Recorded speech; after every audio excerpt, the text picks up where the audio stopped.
হঠাৎ করে এমন দুঃসংবাদ সত্যি দর্শকরা ভাবতে পারেনি। বিস্তারিত জানতে সঙ্গেই থাকুন, চ্যানেলটিকে সাবস্ক্রাইব করে রাখুন। নবগতা জ্যোতির্ময়ী কুণ্ডু বধুয়ার মাধ্যমে কিন্তু টিভি সিরিয়ালে নতুন পর্দায় তাকে দেখা যায়। এই জনপ্রিয় সিরিয়ালের বিপরীত দিকে যাকে দেখা যাচ্ছে তিনি হলেন রেজওয়ান রাব্বানী শেখ। এই বছরই মার্চ মাসে শুরু হয়েছিল আবির আর পেখমের নতুন গল্প বধুয়া।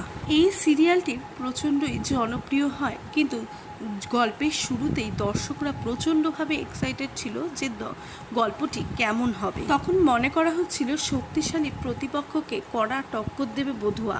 তবে আস্তে আস্তে কিন্তু কমেছে এর টিআরপি। তবে এই ধারাবাহিকটি সন্ধ্যা তারার থেকেও কিন্তু তার টিআরপি অনেকটাই কমে গেছে, যেটা নিঃসন্দেহে ভাবাচ্ছে দর্শকদের।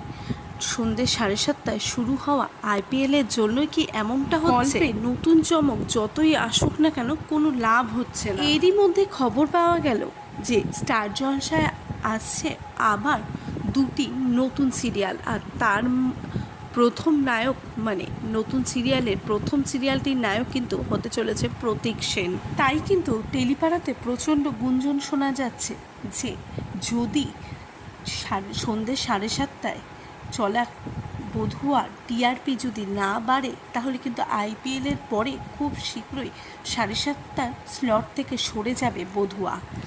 অনেকেরই প্রিয় এই বধুয়া সিরিয়াল। এখন দেখা যাক কী হয়, কেমন হয় তার কামব্যাক, আর আগামীকালে টিআরপি তার কেমন হচ্ছে সবটাই নির্ভর করবে কিন্তু তার টাইম স্লটের ওপরে।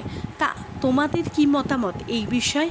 তোমরাও কি চাও বধুয়ার আবার টিআরপি বাড়ুক আর বধুয়া যেই টাইমে আছে সেটাই? প্লিজ কমেন্ট বক্সে অবশ্যই কমেন্ট করে জানাও।